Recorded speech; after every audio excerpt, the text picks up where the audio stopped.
Welcome to the Deep Dive, where we take a stack of information, your reading list, your research notes, your essential lessons, and really just distill it all down into the most powerful, targeted knowledge you need.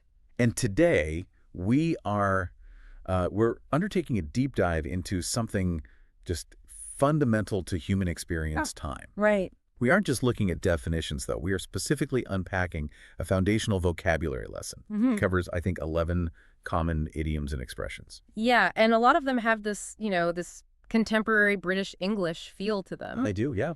So our mission today is pretty direct. It's demanding, but direct. Yeah. We want to quickly and thoroughly understand these 11 expressions, not just the core meaning, but the context. The context is everything. And most crucially, I think their tonal implications. Because when we talk about time, the literal meaning of the words, it's often not the point at all. Not at all. It's the emotion, the sarcasm. Yeah. That's where the real meaning is. Exactly.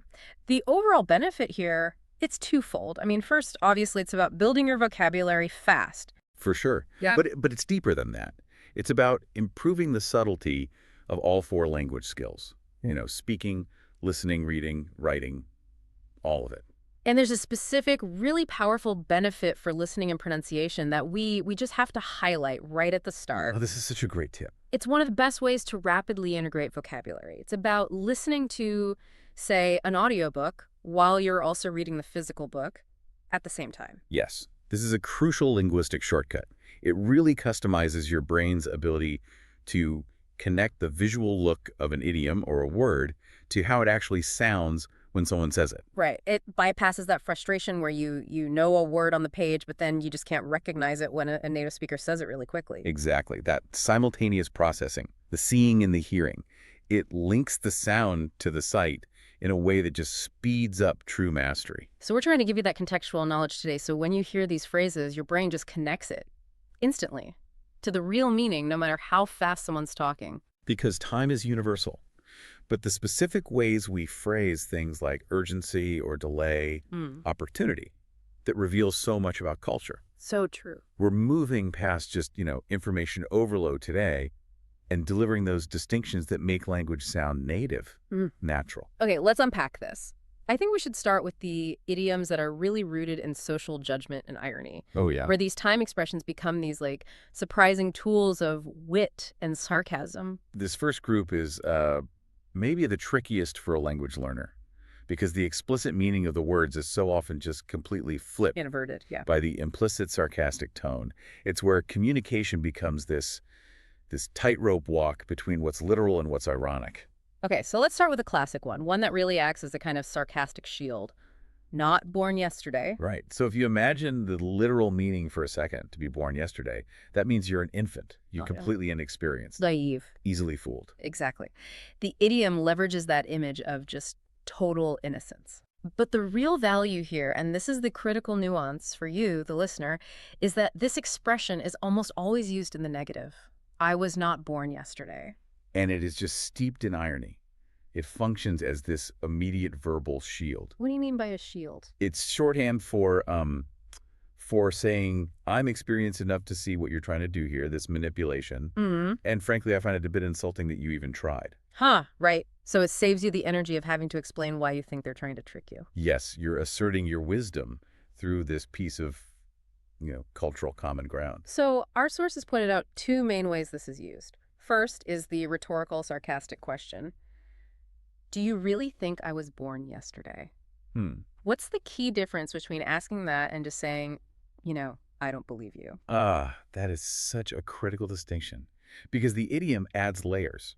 It adds social critique. Okay. If you just say, I don't believe you, that's a direct challenge to the statement. It's factual. Right. But if you use the sarcastic question, you're not just saying you don't believe them. You are also critiquing how badly they tried to deceive you. Oh, I see. You're basically saying, your lie is so bad, it suggests you have absolutely no respect for my intelligence. So it's a critique of their intent and their execution. That adds a really sharp, witty layer to it. Sure. If you were in, say, a business negotiation and the other team offered a deal that was just obviously terrible, saying, I wasn't born yesterday, you need to revise these numbers, it just suggests this level of confidence and experience. A flat no might sound less sophisticated. Right, less worldly. So the second context is more of an assertion of intelligence then. I wasn't born yesterday. I know how these schemes operate. Exactly. Yeah. That establishes boundaries. It's a verbal warning. Save your easy tricks for someone else, someone less experienced. But there's a delicate balance here. If your tone is too aggressive, couldn't the phrase sound a bit defensive or even hostile, like a playground taunt? It can, absolutely. Which is why the tone of voice is everything. The real beauty of the idiom, when it's used lightly, is that it lets you assert your intelligence playfully. It can prevent the whole thing from immediately escalating into a fight. It avoids that blunt force of just saying, you're a liar. Exactly. It substitutes it with a culturally recognized, wittier form of dismissal. For listeners, if you hear this phrase, you have to know the speaker's reacting to what they think is deception. And they're affirming their own experience. Okay, moving on to another idiom where context and tone are just everything. Better late than never. This one has a self-explanatory core, I think. It just means that doing something, even if it's past the deadline, is better than not doing it at all. It's a statement of relief or justification. Usually. Yeah, if you genuinely use it, it's positive. Like if you finally clean out your garage after, I don't know, 3 years of putting it off, you might genuinely say, well, better late than never. Right, with a sigh of relief that it's finally done. But, yeah, and this is why it's on the critical list, the tonal shift is huge. While it can be genuine, it is so frequently used sarcastically, especially in, high context communication settings. Okay, so think about the context of someone being extremely late.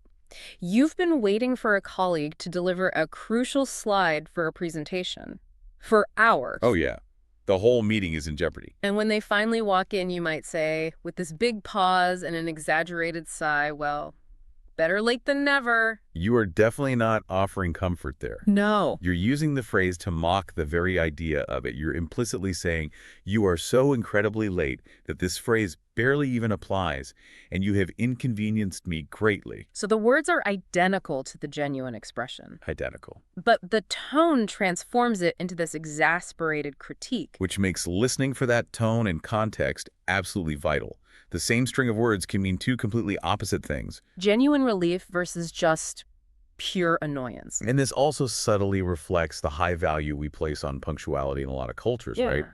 By using it ironically, you're highlighting a violation of that social contract. Right. It's a soft way of signaling you're annoyed without just starting a fight over it. And in writing, of course, you lose the scoff and the sigh. True. You have to rely entirely on the surrounding context. If it says, after missing the deadline by a week, he finally submitted the manuscript, causing the editor to mutter, better late than never, well... The context gives you the exasperated meaning. Right.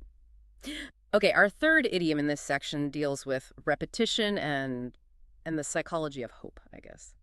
Third time's the charm, or third time lucky. Yeah, the core meaning here is rooted in narrative and maybe even a bit of superstition. The idea that after failing twice, the third attempt is the one that's going to work. Right. It's a mechanism to motivate yourself after you've had a couple of setbacks. It's psychologically effective, isn't it? Because we humans, we naturally look for patterns. 2 failures feels like, oh, this is a trend. And this idiom interrupts that negative story. It imposes a new, optimistic structure. Failure. Failure. Success. But here we go again with the irony. Of course. The source material notes that this is often said ironically when someone's been failing at something. It's especially a simple, repetitive task. It's almost a humorous, fatalistic kind of resignation. So it becomes an acknowledgement of failure, not a confident prediction of success. Exactly. Like when you're trying to plug in a USB cable. Oh, the worst. You try it once, it's the wrong way, you flip it, still the wrong way, and then you sigh and say, okay, third time's a charm. You're using the phrase to acknowledge the absurdity of your own incompetence in that moment. Yes. Yeah. That performative aspect, the sigh, the little self-deprecating smile, that is the social function of the idiom. It lets you articulate your frustration without getting truly negative. It kind of turns the failure into a shared joke. It does. And that makes it a powerful tool for social bonding. If you tell a friend, I asked for a raise twice and got shot down, but I'm trying again next week, third time's a charm, you're inviting them into that shared hope. You're acknowledging it might not work, but emotionally, you need the optimism. Right, so the key takeaway from this first set of idioms is foundational. When time, intelligence, or effort are being judged in English, You have to assume irony is a major possibility. You really do. Mm-hmm. Never take these phrases at face value without thinking about the tone, the facial expression, the whole context. A perfect transition, actually, because now we move from judging past failures to racing against future deadlines. This next section deals with idioms of temporal pressure, defining moments relative to a critical endpoint. These are the phrases you use when action is all about how close you are to the limit. And we have two phrases here that are so similar in meaning, but they have very different contextual flavors. At the 11th hour and in the nick of time. We need to really compare these two. For sure. Both idioms mean at the last possible moment or almost too late. They both define that razor-thin margin between success and failure. Okay, let's start with the more formal one. At the 11th hour, if you think of a 12-hour clock, the 11th hour is the last full hour. It suggests a process, a countdown. A countdown to a fixed, non-negotiable endpoint. And what's crucial here is the context our sources provide. It's so often cited in business or politics or formal negotiations. Right, like the two sides reached an agreement at the 11th hour. Exactly. It conveys that the process was intense, probably delayed, and it stretched right up to that final limit. It almost implies a strategic or maybe unfortunate procrastination. So it describes the duration leading up to the endpoint. Yes. Now, compare that to in the nick of time. This also means the latest possible moment, but it tends to emphasize just succeeding. It often implies a narrow escape.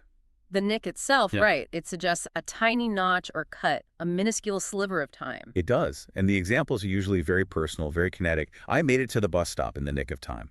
You can almost see the person running. Yeah, the sprint, the sudden burst of effort, the relief of just barely making it. And that's the key insight. Both capture extreme tempo pressure, but nick of time feels more immediate, more anecdotal, the near miss, the sudden salvation. Whereas 11th hour feels more formal, a collective decision, a long, drawn-out process. Let's use a financial example to really nail this down.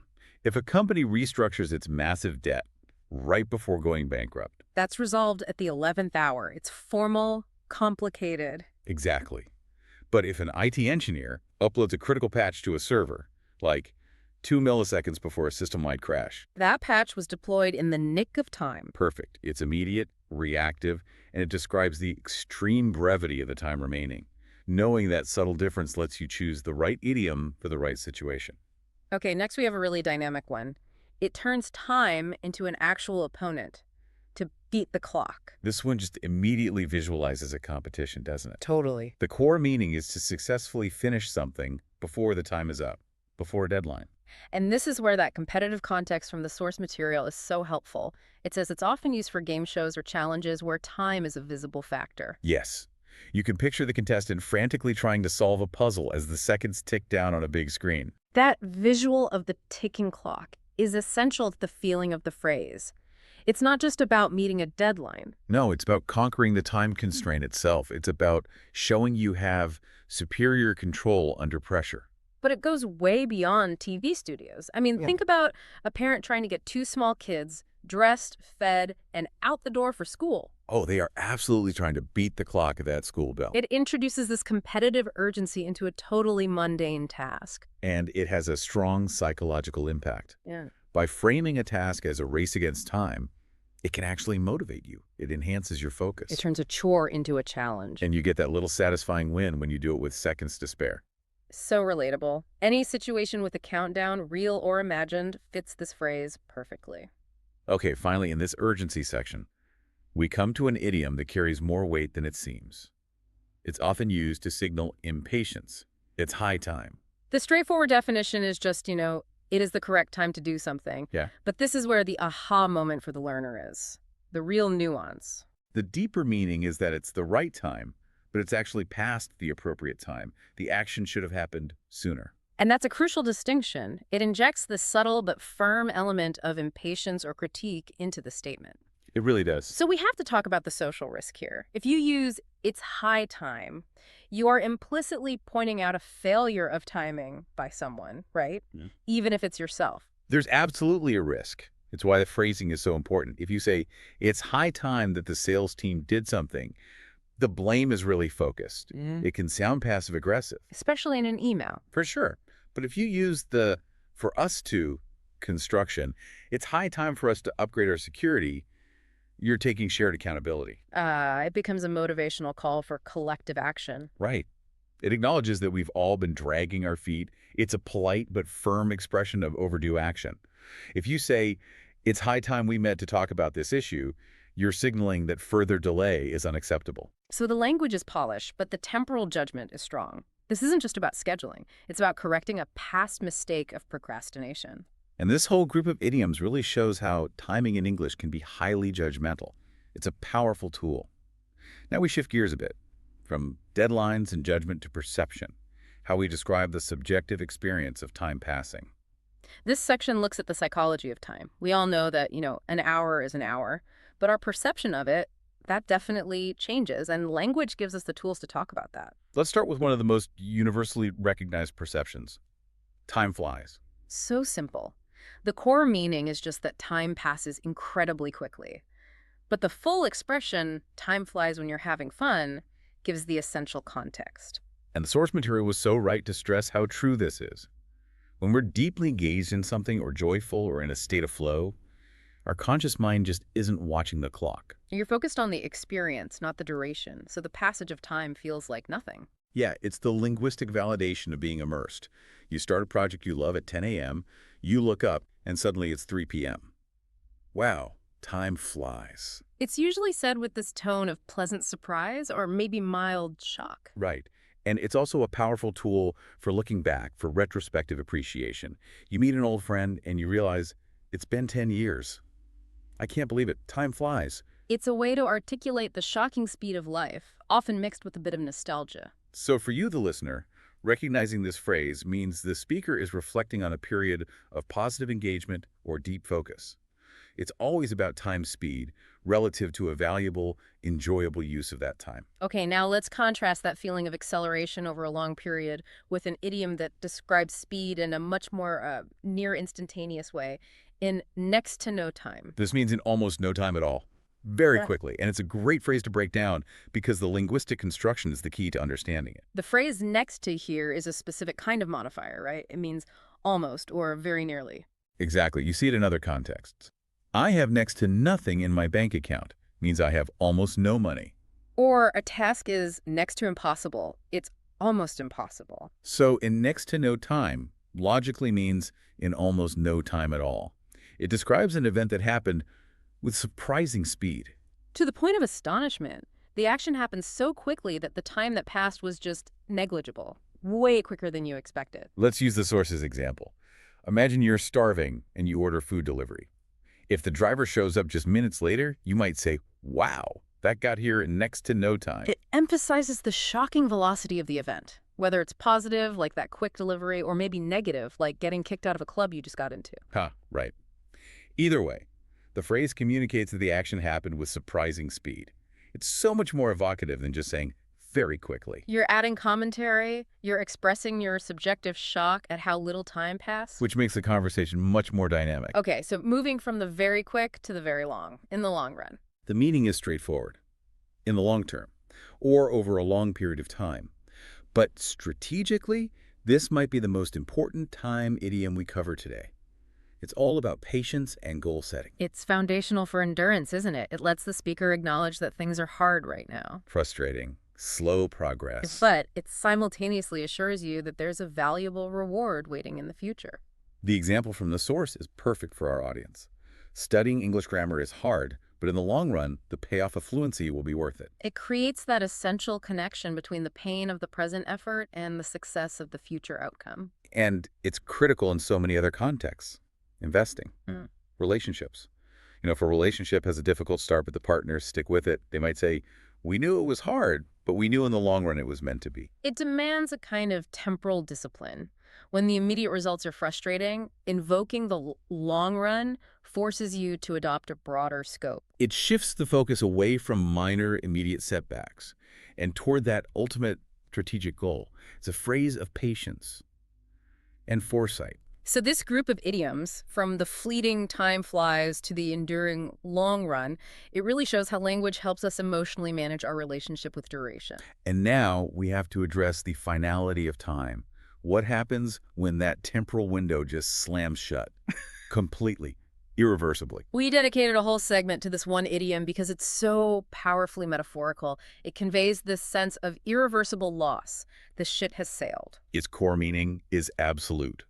A clear, specific opportunity that was available is now gone, and it cannot be reclaimed. This is not at the 11th hour where there's still a chance. No, this is the moment after the 12th hour strikes. The opportunity is over. The visual power of the metaphor is just unmatched. A ship leaving a harbor, especially in historical context, that meant finality. Once that vessel pulled anchor, the decision was binding. The chance to get on board is physically gone. There's no calling it back. The phrase is so often used with a sense of regret or resignation, describing a missed deadline, an expired job posting. Right. The example in the source makes it clear. I wanted to apply for the job, but the ship had sailed.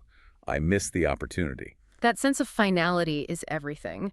This phrase leaves no room for hope or negotiation. It's the linguistic equivalent of a closed and locked door, so much more impactful than just saying, I was too late. It's interesting to think about why we use this specific metaphor, isn't it? A ship suggests the missed chance was one of real consequence. It's a big deal. A major logistical undertaking. You wouldn't use this phrase for a small missed opportunity. We reserve the ship has sailed for something monumental. It also serves a psychological function, I think, of externalizing the failure. I was too late implies my planning was bad, but the ship has sailed implies the forces of the world moved on without me on this unstoppable schedule. It softens the self-blame. That's a great point. And the metaphor also implies that the window of opportunity won't be reopening anytime soon. Ships don't just turn around. You might have to wait for the next sailing season or the next hiring cycle. Could be months, years. So in short, for you, the listener, when you hear the ship has sailed, the overarching emotion is acceptance of loss. The window is closed, sealed, and the opportunity is gone. It's the ultimate consequence of mismanaging time. And with that, we have completed our deep dive. We've covered 11 incredibly powerful idioms, from sarcastic judgment to critical deadlines, and finally, to the irreversible end of a time window. So to synthesize what we've discussed, we really have mastered 11 ways to convey specific social judgments and emotional states, all tied to time. We learned the sarcastic and ironic expressions first, right? Not born yesterday. Better late than never, and third time's a charm. Then we tackled the idioms of deadline and imperative. We contrasted the formal pressure of at the 11th hour with the kinetic, personal urgency of in the nick of time. and the competitive drive of to beat the clock, plus the force of overdue correction in its high time. And finally, we covered the expressions of perception and scope, the fleeting joy of time flies, The shocking speed of in next to no time. the long view strategy of in the long run, and that absolute finality of the ship has sailed. The value you've gained is moving past just superficial information and really grasping the distinctions that separate a dictionary definition from natural, contextualized usage. You're now equipped to interpret intent, not just words, and that is the defining quality of true language mastery. So congratulations on absorbing all this essential knowledge so quickly. And now for the final thought, which stems from that central tension we explored today, the battle between literal and ironic meaning. We spent a lot of time showing that these phrases, especially the ones dealing with social judgment, can be used in two completely opposite ways. Literally as an honest statement, or ironically as a subtle but biting critique. Which means that simply knowing the definition of the words is not enough. Not at all. You have to engage in critical listening and observation. So here is the provocative question for you to think about. The next time you hear a time idiom, what is the first context clue you notice? Is it the tone of voice? Sudden change in facial expression, if you can see them? Or maybe the surrounding vocabulary? What's the clue that gives away whether the speaker means what they say literally or if they're just being sarcastic? That precise moment of interpretation, moving past the words to get to the true intent, that is the true value of this deep dive. We hope this analysis empowers you to listen more critically, speak more naturally, and really master the language of time. Thank you for joining us on this deep dive. We'll see you in the next one. Goodbye.